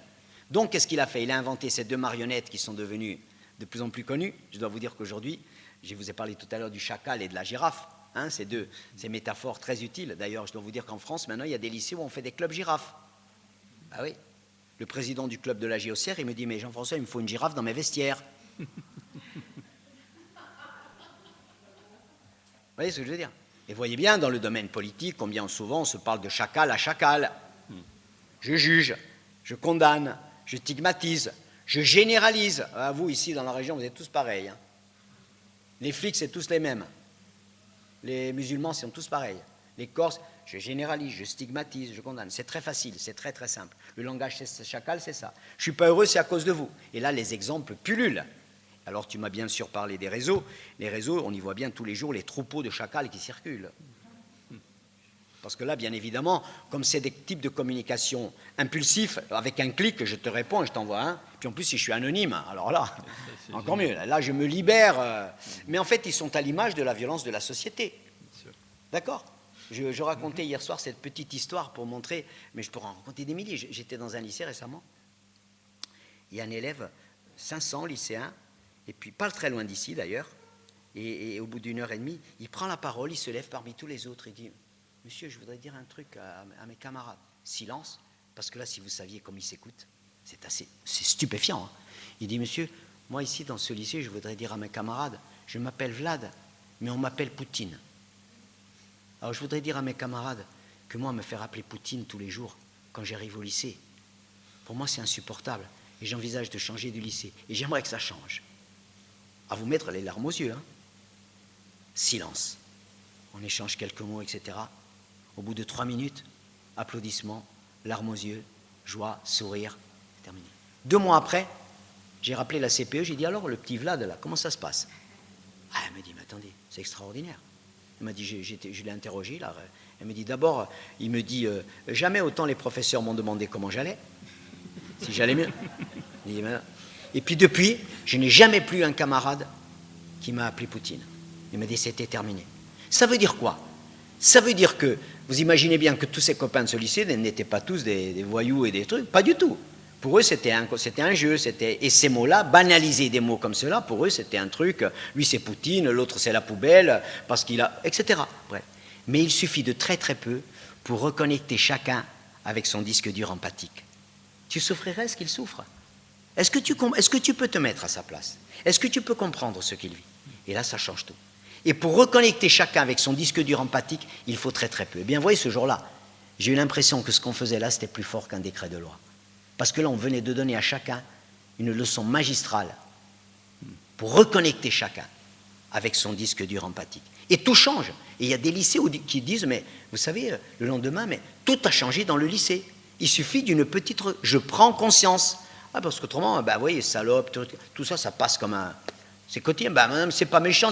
Oui, bien évidemment. Vous savez qu'aujourd'hui, le FBI a prouvé que tous les lycéens tyrans ou les ex-lycéens tyrans qui interviennent dans des lycées à la Kalachnikov, ce sont tous des élèves qui ont été harcelés, méprisés, humiliés pendant leur scolarité. Ça ne veut pas dire que tous les élèves méprisés et humiliés deviennent des tyrans, mais tous les tyrans ont été des élèves qui ont su. Vous voyez de quoi vous délivrez? Eh bien, je peux vous dire qu'aujourd'hui, dans toutes les collectivités, c'est comme ça que ça se passe. Et s'il n'y a pas un tiers qui intervient pour dire hey, « Attendez, on va se rebrancher à la bonne prise, vous voulez bien ?» Et là, vous prenez conscience de tout. Quand vous dites, quand un professeur qui a mis un 0 à un élève et qu'il rentre chez lui, que c'est un drame et que le petit élève, eh bien chez lui, il a un chacal domestique qui pourrait être son père, qui parce qu'il a eu un 0 lui fout 2 baffes dans la gueule. Vous voyez bien d'un point de vue de l'émotion ce que ça peut provoquer? Et j'ai eu des exemples comme ça. Et dire à un élève, mais tu sais, je t'ai pas mis 0, je ne suis pas en colère contre toi, je suis en colère pour toi. Et ça change tout, l'attitude n'est plus la même. Je suis en colère pour toi parce que tu pourrais beaucoup mieux faire et tu ne le fais. Là, vous enclenchez tout le processus. Quand vous êtes dans une prison et que vous dites à quelqu'un, à un prisonnier qui est là, tu as fait une faute, tu n'es pas ta faute. Vous ouvrez l'horizon. Tu as fait une erreur, mais tu n'es pas ton erreur. Tu as fait une grosse connerie, mais tu n'es pas irrécupérable toute ta vie. Alors là, tout change. Ça ouvre l'horizon. Mais si vous confondez l'individu et l'erreur en disant « mais toi, tu es vraiment un con », c'est bon, là, vous plombez tout. Et c'est cette perspective qui s'ouvre. Tu as droit à l'erreur, tu as fait une faute. Et donc, dans la communication non violente, c'est ce que nous faisons. C'est ce qu'on apprend. Comment je communique. Rosenberg qui disait, le besoin le plus fondamental pour l'être humain, c'est comprendre le besoin de l'autre. Oui. Quand je réponds aux besoins de l'autre, alors peut-être que ce soir, quand vous rentrez chez vous, vous allez peut-être avoir un chacal qui va vous dire t'avais rien à foutre aujourd'hui que d'aller écouter ce mec qui parle de non-violence. Tu es vraiment nul. Hein. Mais ça va pas. Hein. Tu n'avais rien à foutre. En fait, qu'est-ce qu'il est en train de vous dire, ce petit chacal-là que vous avez à la maison, homme ou femme, il est en train de vous dire j'aurais préféré que tu sois là en train de préparer la bouffe. Ou j'aurais préféré que tu ailles faire les courses. C'est ça qu'il est en train de vous dire. Et vous, si vous répondez comme un chacal, vous pouvez l'envoyer. Lui aussi, vous répondez comme un chacal. Vous dites, toi, t'en as pas marre de regarder la télé tous les soirs, ta même série de merde là, que je ne peux plus voir. Et là, vous enclenchez un truc. Alors, bien évidemment, c'est très difficile de comprendre les besoins de l'autre quand il vous parle comme ça. Vous auriez envie de l'étrangler. Ah, si vous pouviez, vous, hein, je vous jure. Et c'est là où c'est difficile. J'arrive à comprendre ton besoin, parce que derrière tout le petit chacal qui s'exprime, et nous sommes tous les deux, hein, chacal et girafe, il y a toujours un besoin inassouvi. Pourquoi tu parles comme ça? Vous voyez, un exemple d'hyper-chacal, Hitler. Quand vous lisez l'histoire d'Hitler, et vous comprenez quand Alice Miller a étudié comment son père l'a traité, vous ne justifiez pas, bien sûr, vous n'excusez pas, mais vous comprenez pourquoi.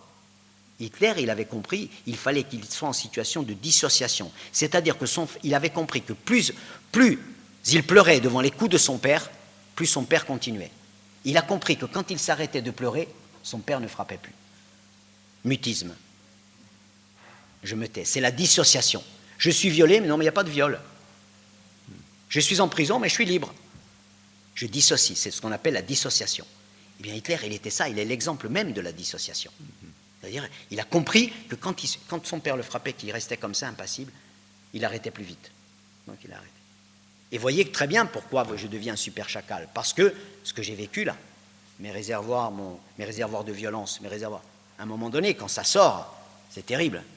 Et si en plus, il y en a d'autres qui me suivent. Bon, en communication non violente, donc il y a un champ d'investigation extraordinaire. Et Marshall Rosenberg, de ce point de vue-là, il est décédé en début d'année dernière. C'est un guide, je vous invite vraiment à vous intéresser à ça. Et les stages de formation en communication non violente, je vous jure, ça vous change la vie. Hein. Alors bien sûr, on est dans un monde où effectivement la communication est de plus en plus violente. Vous avez vu comment on fonctionne, hein. Stigmatisme, sexisme, etc. Et tout ça nous contamine. Il y a de la malbouffe pour le corps, mais il y a de la malbouffe pour ça aussi. Et ne vous étonnez pas après qu'on élève des petits crocodiles. Ne te laisse pas faire. Laisse-toi, t'as qu'à répondre. Et te laisse pas marcher sur les pieds. Bien sûr, il ne faut pas se laisser marcher sur les pieds. Mais si vous rentrez dans l'engrenage, je frappe, tu frappes, c'est bon, ça monte, ça monte. Et on rentre là dans le cycle où ça ne termine plus, quoi. Puis après, c'est ma Kalachnikov, mes poings, mes trucs, et on n'arrête plus. Par contre, c'est comprendre, quoi. C'est justement démonter. Là. Pourquoi dans les cours d'école, on dit, les maîtresses disent, vous savez, maintenant on ne joue plus, on se mord, on se frappe, on tire les cheveux. Et quand vous dites à Bécassine, est-ce que quand tu mords ta petite copine, est-ce que c'est pour lui dire que tu l'aimes? Non, parce que si tu veux lui dire que tu l'aimes, il y a d'autres manières. Et si elle mord, c'est qu'il y a un besoin derrière. Qu'est-ce qu'elle cherche? Sauf que s'il n'y a pas le repère, à un moment donné, quelqu'un qui dit, tu vois, ça, on ne peut pas faire ça. Il faut fixer le cadre, les limites, le truc. Et là, vous apprenez très vite. Et vous vous reconnectez avec. Et vous réapprenez surtout quelque chose qui est merveilleux. Plus je réponds aux besoins de l'autre, plus je suis heureux. Mais la société nous apprend tout le contraire. Pourquoi j'aiderais les autres? Pourquoi je vais aider les autres, monsieur? Les autres, ils ne m'aident pas. Ah non, mais tu n'as pas goûté encore au bonheur de rendre l'autre heureux. Ah, si tu goûtes à ça, tu vas voir comment tu es milliardaire. D'ailleurs, moi, je suis milliardaire aujourd'hui. Alors, je leur dis ça. Ça les étonne. Ah, j'ai dit oui, tu vois, parce que pour venir faire une conférence devant ici, je ne suis pas payé. J'ai d'ailleurs beaucoup de boulot chez moi, mais quand je viens là, je ressors, je suis milliardaire. Et là, vous imaginez le bouleversement? Ah, vous êtes milliardaire? Oui, je suis milliardaire. Et tu peux l'être aussi. Ce qui est aussi très intéressant, c'est, là aussi dans la non-violence, cette façon qu'il y a de ne pas exclure, mais au contraire d'essayer d'inclure à un moment donné. Et tu cites je crois que c'est dans une interview, tu dis, j'aime beaucoup cette phrase de Clarissa Estes, ils avaient fait un cercle pour nous exclure, nous avons fait un cercle encore plus grand pour les inviter.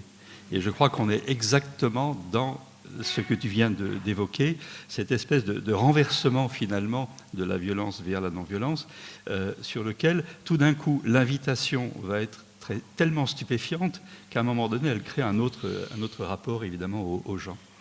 Alors je vais vous donner la parole. Vous avez certainement plein de questions à poser. Je voudrais simplement avant, cher Jean-François, te faire part un petit peu d'une réflexion. Et je me suis demandé si, parce que aussi j'ai regardé ça dans ce que tu as pu écrire, etc., je me suis demandé si tout venait pas, cet esprit-là que tu as, ne venait pas aussi de la polyphonie.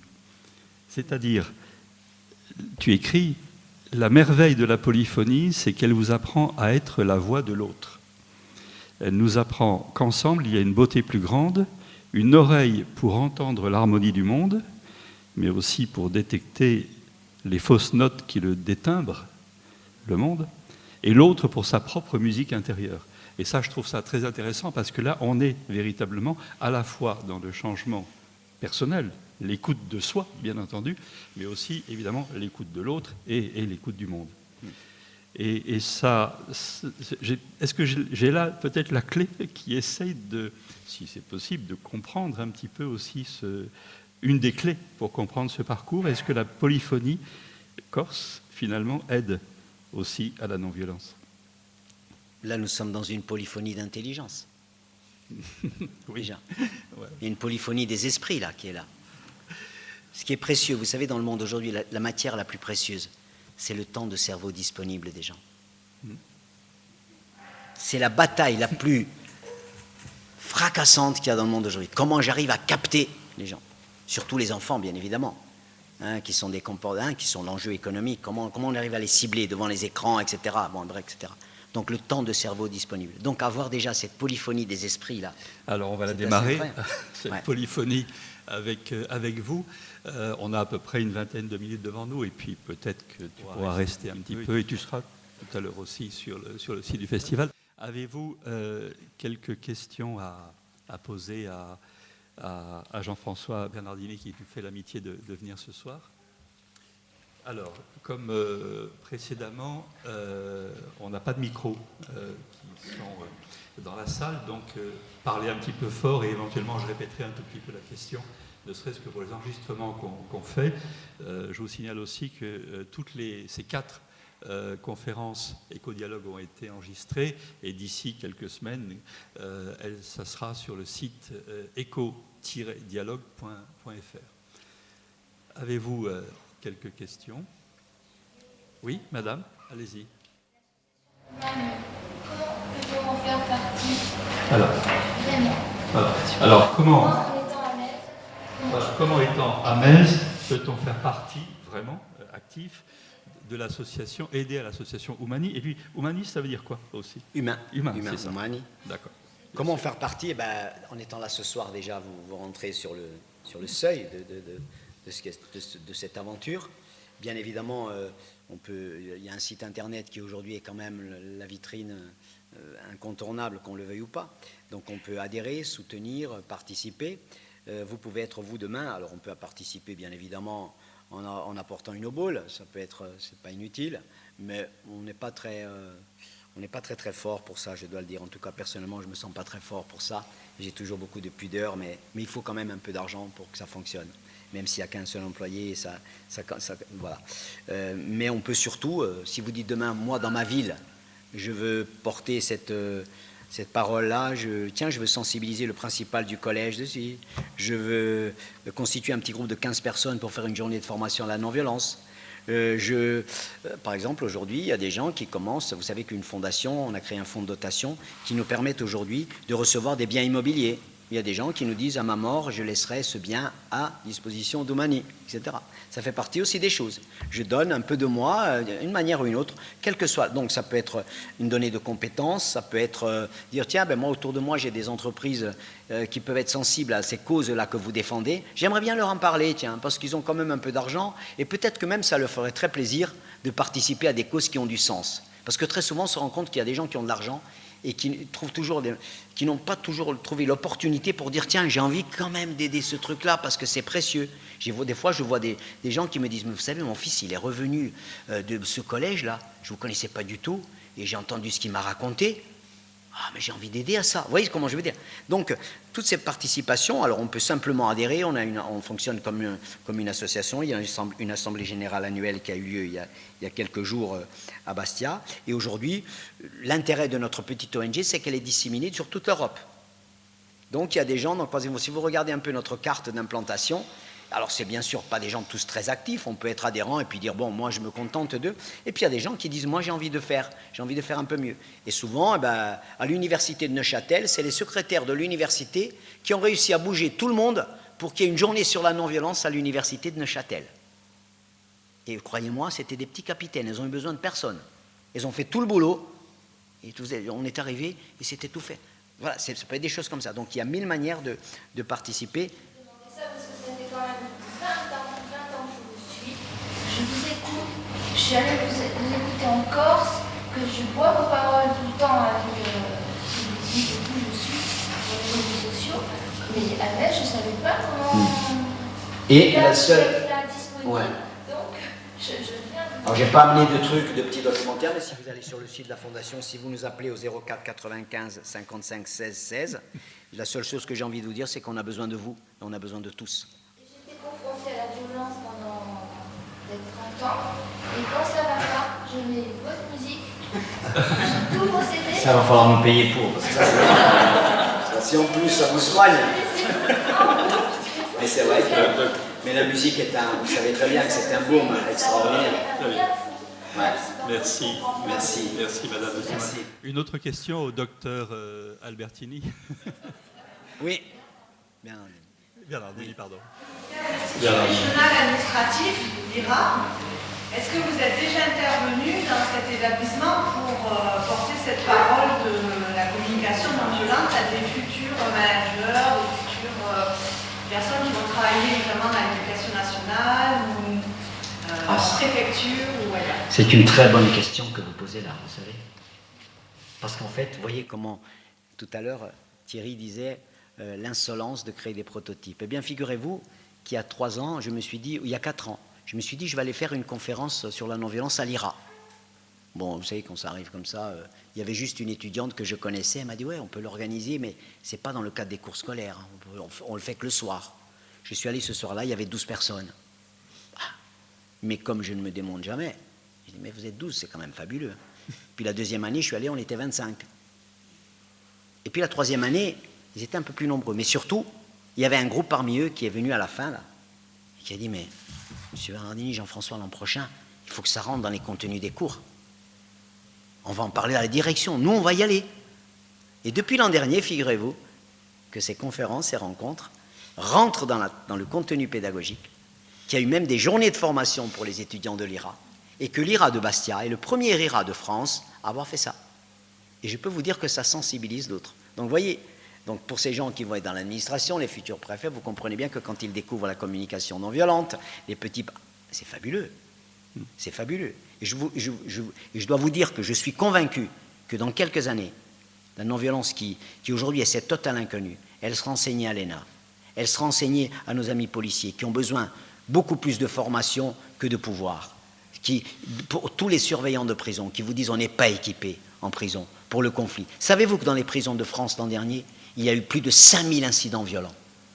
Et quand vous mettez une fois un pied dans une prison, comme j'ai l'occasion de le faire, vous vous rendez compte combien la violence est partout, dans les mots, dans les gestes, dans la manière de s'exprimer, et qu'au moindre truc, ça part. On n'est pas équipé pour le conflit. Et est-ce que vous savez, ce que d'un point de vue, vous savez, on parle toujours du quotient intellectuel.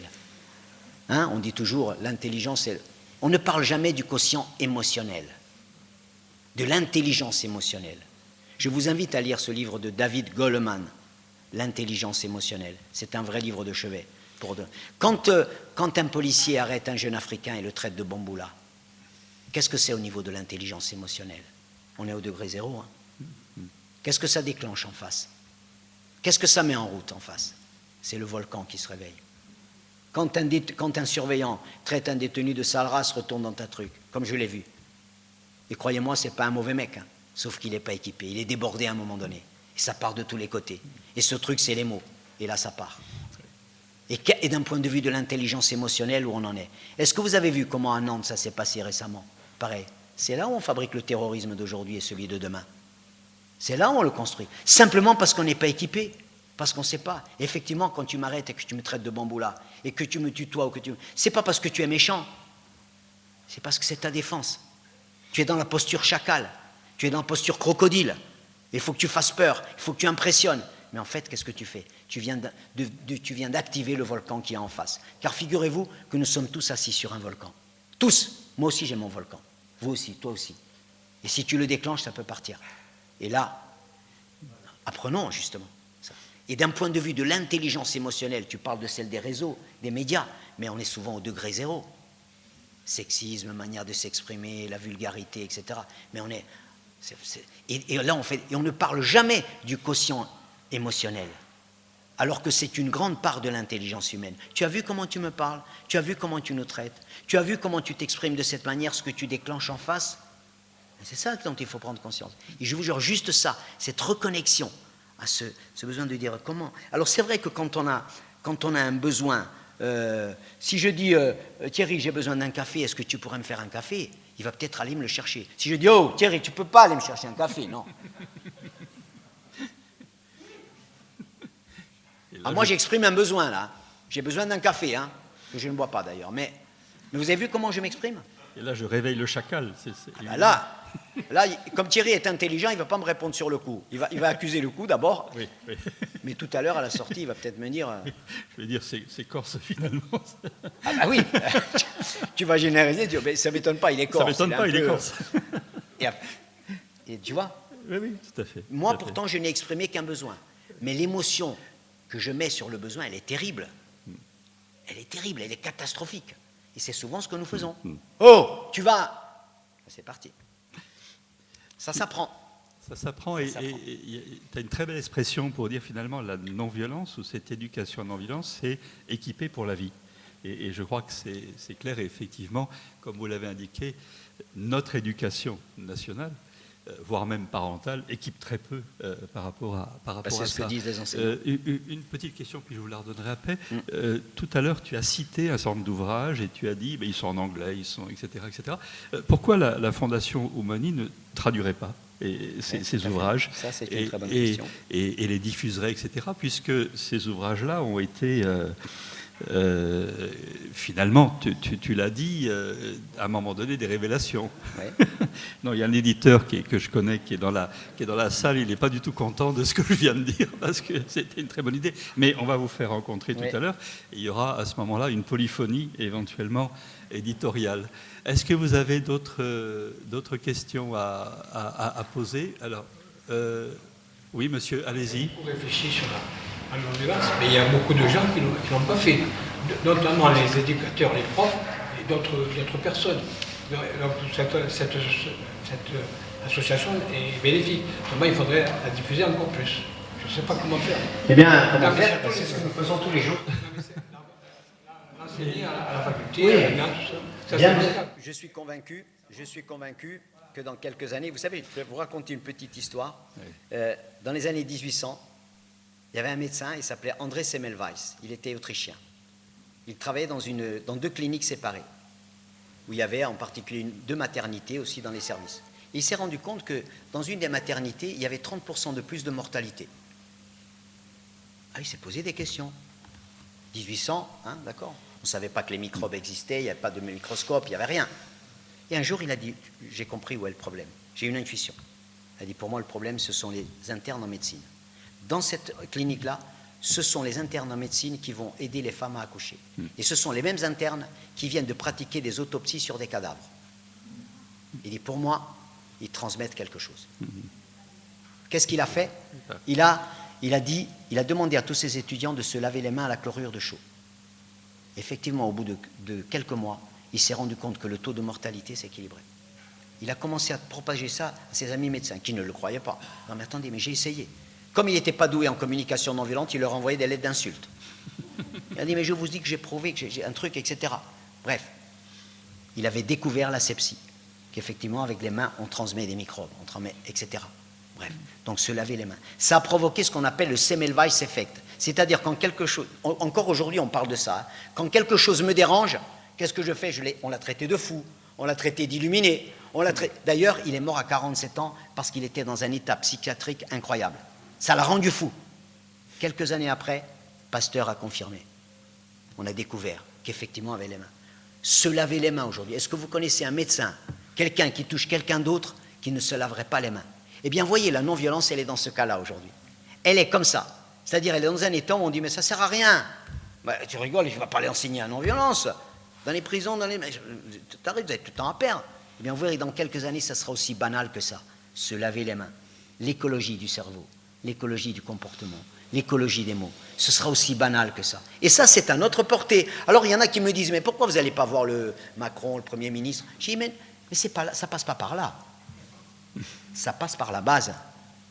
Toi, plus toi, plus toi, plus toi. Vous savez, à Lyon, j'intervenais au lycée du Parc, et je le dis, il n'est pas là, mais je le lui dis avec... au début, je suis allé, c'était le professeur de français qui m'invitait. Le proviseur, il était là, sceptique. Il m'a dit, Monsieur Bernardini, je viendrai peut-être un quart d'heure à la conférence. Il est venu, il est resté 2h30. Il n'a pas bougé. Aujourd'hui, vous savez ce que c'est, lui, qui est en train de contaminer tout Lyon et toute la région pour que l'an prochain, au mois de février, je passe une semaine là-bas. J'ai dit, parce qu'il veut que tous les lycées aient droit à ça. Il a dit, j'ai vu ce que c'est. J'ai vu à quoi ça correspond. Il a compris combien c'était transformant. Et maintenant, c'est lui qui dit, je veux que ma rectrice, elle sorte de son tiroir, qu'elle vienne voir ce que c'est. Qu'elle comprenne que tous les enseignants ont droit à ça. Mais les enseignants, c'est les premiers demandeurs. On n'est pas équipés pour le conflit. On n'est pas éduqués. On est confronté à des situations où on n'a pas les arguments. Alors, les seuls outils qu'on a, c'est je mets 0, j'exclus, conseil de discipline. OK. Mais il y a d'autres manières. Beaucoup plus résilientes, beaucoup plus efficaces, beaucoup plus apaisées. Ça s'apprend. Donc, voyez, comment on fait? Je vous le dis comment on fait. Il faut aller au charbon, il faut des semeurs. Il faut des semeurs. Et il faut Saint-Exupéry disait, il faut des jardiniers pour les hommes. Oui. Est-ce qu'ils existent, les jardiniers pour les hommes, aujourd'hui? Quand vous passez 5 heures par jour devant des écrans qui ne pensent qu'à votre carte bleue ou à celle de vos parents. Quand vous pensez qu'il y a 1200 jeux vidéo qui sont sortis l'an dernier dans le monde, il y a 1200 sont basés sur la violence. Non, d'accord, on ne va pas taper sur les jeux vidéo, mais voilà. J'apprends très vite une logique où il y a victime ou bourreau. Eh bien, bourreau, c'est quand même mieux. Hein. C'est plus sexy, bourreau. Hein. D'accord? Et récemment, j'avais avec un père de famille qui me dit, j'appelle mon fils, il jouait avec son jeu vidéo, je lui dis, il vient manger. Il me dit, non, attends, je vais me suicider.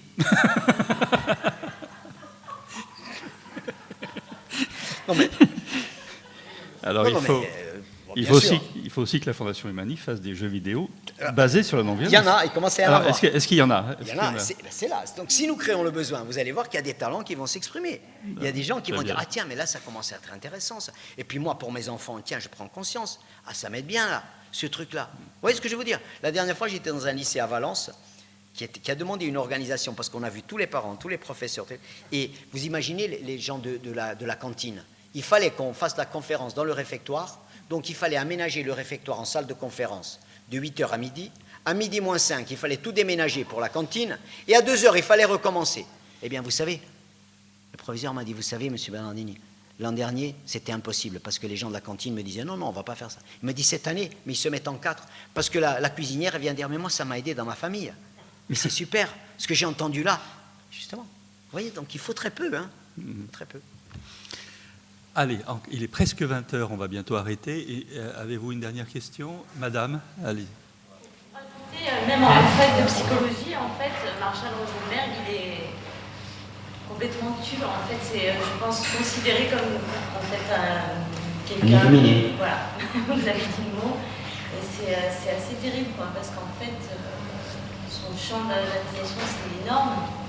Et pourtant, voilà, même, je dirais, là où on apprend l'humain, on apprend à soigner la psyché, en fait. Voilà, je l'ai découvert en dehors de tout ça. Ouais. C'est ce qui donne, c'est ce qui donne d'ailleurs dans ces milieux-là, comme en d'autres, des fois un langage chacal qui est totalement... Hein. Votre fils est un cas, monsieur. C'est un cas, hein? Ouais, ah bon, c'est un cas. D'accord. Et là, vous prenez un coup dans la gueule. En fait, c'est pas un cas, c'est pas autant un cas que vous l'imaginez. Hein. Votre fils, il n'a pas encore tout le truc dans sa construction, il a besoin de... Et ça donne ça. Hein. et dans le milieu médical, dans le milieu de la souffrance, dans le milieu des EHPAD, par exemple, quand vous avez des témoignages des gens qui travaillent dans les EHPAD.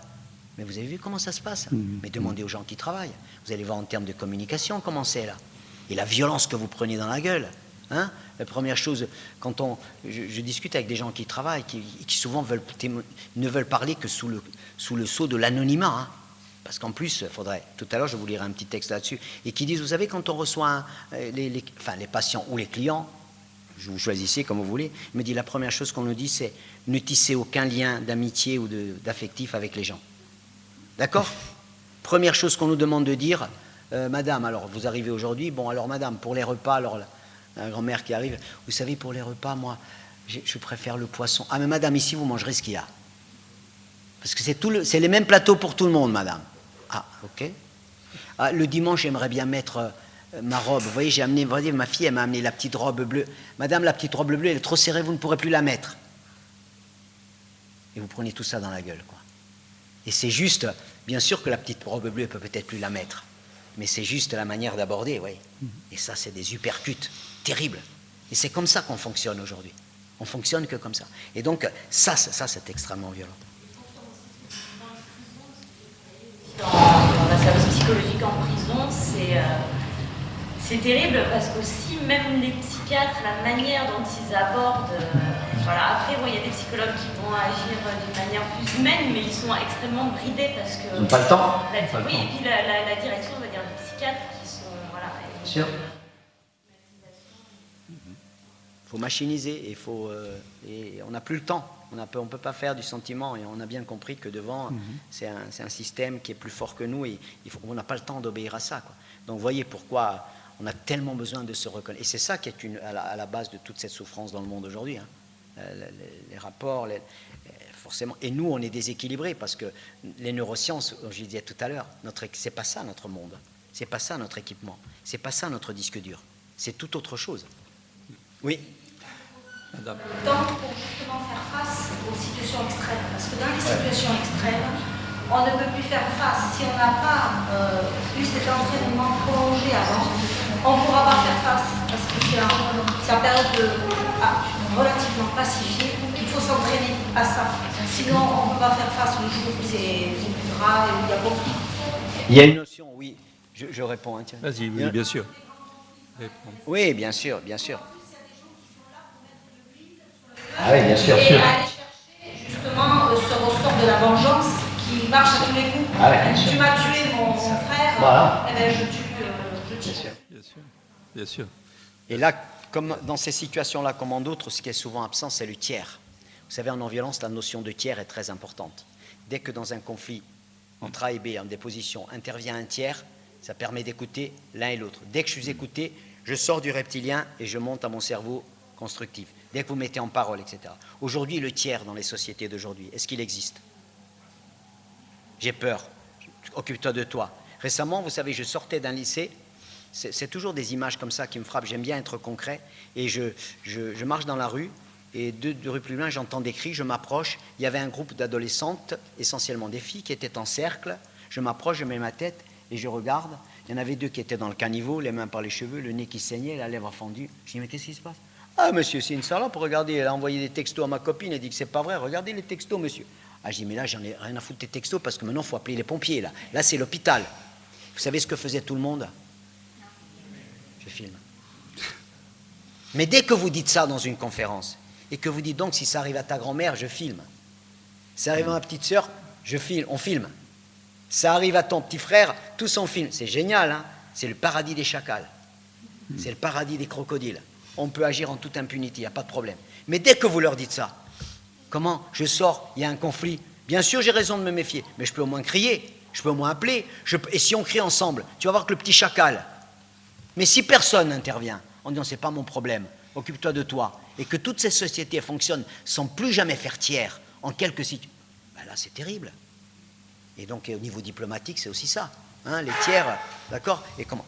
Et là, bien évidemment, ça n'arrive pas comme ça. C'est parce qu'on est dans un monde qui nous contamine, et la violence est un spectacle, il y a une fascination de la violence, il y a, etc., etc. Et vous désapprenez ce qui pourtant est un réflexe tellement naturel en chacun de nous. Faire tiers, aider, mais tu vois la personne en difficulté, tu vois. Bon, maintenant, il y a même un délit de solidarité, alors. Voilà, on va bientôt arrêter. Moi, je vous demande vraiment d'applaudir vraiment Jean-François.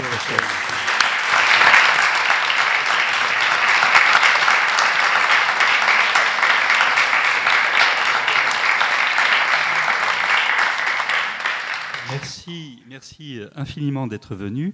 Merci également aux 3 autres personnes qui sont intervenues. Et tout à l'heure, en t'écoutant et en écoutant également les autres, je me suis dit que finalement, on avait créé quelque chose un petit peu comme une sorte de polyphonie aussi. Parce que entre François Roux sur la justice internationale et la non-violence, Valérie Cabanès qui nous a parlé de nature, mais aussi justement de violence derrière. Et puis bien sûr, Tchétché Chevéry qui est avec nous ici sur la création des graines. On a finalement 4 personnes très dissemblables, effectivement, dans leur parcours, mais qui se regroupent. Et puis on me disait aussi qu'il y a quand même des choses qui vous unissent, à la fois un territoire très fort, et puis la ruralité aussi derrière. Ces 4 personnes qui ont une forte identité avec un village, ce que tu as explicité tout à l'heure, et avec des territoires forts, bien sûr, la Corse, le Pays Basque, la Bretagne, et puis pour François Roux, les Cévennes. Voilà. Est-ce que tu veux conclure un petit mot? Je voulais dire 2 mots. D'abord, je voulais saluer notre ami Tchétché Chevéry que je n'avais pas aperçu, je ne sais pas où il est. Il est là. Parce que Tchétché Chevéry, c'est quand même un des grands artisans de la paix et de la non-violence au Pays Basque. Et ça, c'est aussi un courage, c'est une force incroyable. C'est aussi des cofondateurs des alternatives que vous connaissez. Et je crois que ça mérite d'être salué. En passionné de solutions, Tchétché, tu en as un. Merci aussi.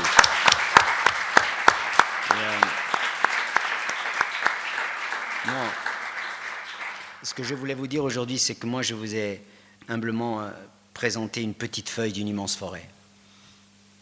Je vous ai présenté une petite feuille d'une immense forêt, mais qui peut être un équipement de vie incroyable, d'une force incroyable, d'une force tellurique, d'une capacité à renverser, à être d'abord mieux ancré en soi, et une capacité à renverser le mensonge et l'injustice dans le monde, parce que vous l'aurez bien compris, que la violence est facilement gérable, et que pour les pouvoirs et pour le... Bref.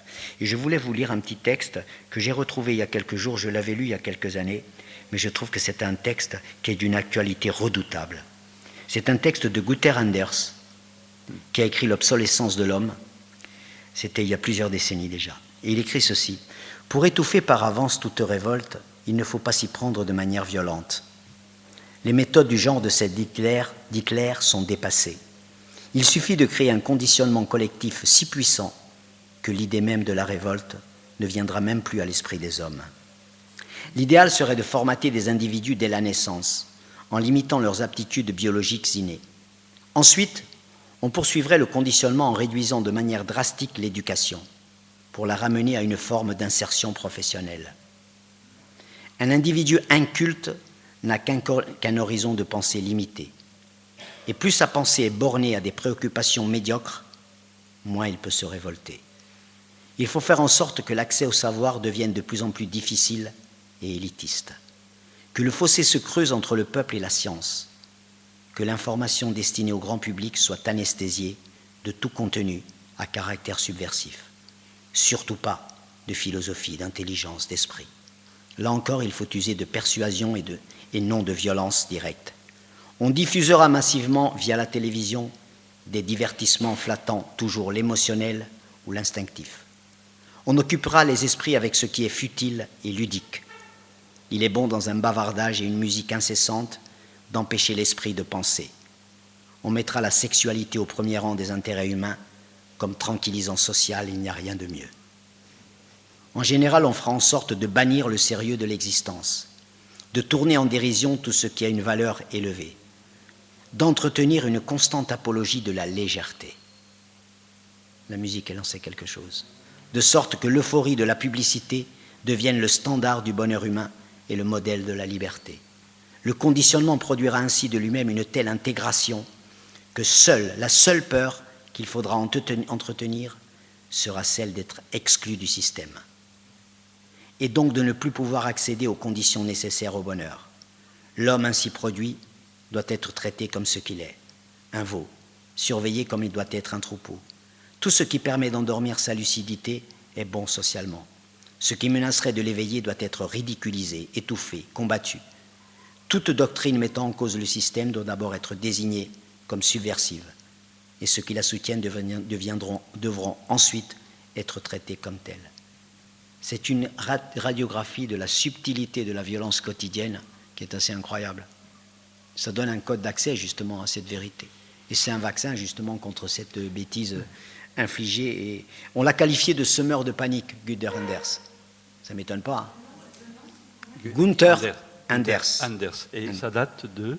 Ça date des années 50. C'est ça. L'obsolescence de l'homme. Vous voyez bien, donc, la bonne nouvelle, c'est qu'on n'est pas en dictature. C'est la bonne nouvelle. Donc, et qu'en plus, ça existe. Ça peut nous éclairer quand même. Ça veut dire qu'on est prêt à être équipé des citoyens debout, ou comme on disait tout à l'heure, Thierry, des citoyens bambou. C'est-à-dire, comme le bambou, vous savez, vous plantez des graines, la première année, il ne sort rien. La deuxième non plus, la troisième, la quatrième. À la cinquième année, vous avez des pousses partout. D'accord? C'est ça à quoi nous sommes invités. Tu as parlé de polyphonie. Comme je vois que mes frères polyphonistes sont là, je vais quand même leur demander de venir ici pour qu'on vous offre une polyphonie. Ah, merci. Et merci aux écodialogues. Merci aux écodialogues et merci à ce merveilleux festival d'hier qui est un festival de toutes les cultures et qu'il faut absolument pérenniser. Je sais que ça n'est pas simple pour eux. Donc on va vous faire une polyphonie pour... ce sera notre thérapie pour donner à tout le monde... Très bien. Merci à tous. Moi, je m'éclipse parce que si je suis dans la polyphonie, ça serait une catastrophe. Merci à tous. Et donc, vous retrouverez l'ensemble de ces écodialogues d'ici quelques semaines et l'ensemble des vidéos pour revoir tout ce qui a été dit sur ces 4 dernières et depuis également 2016. Merci.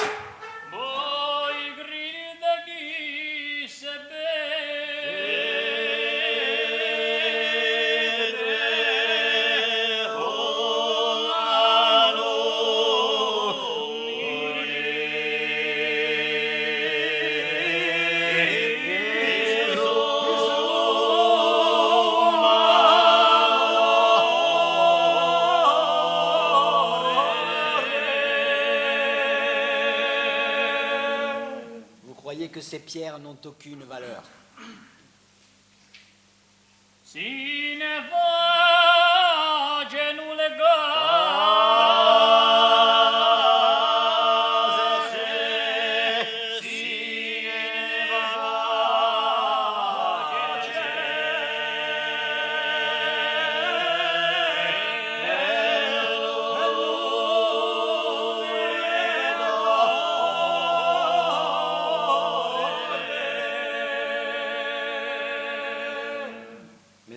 Des maisons et on en fait des tours.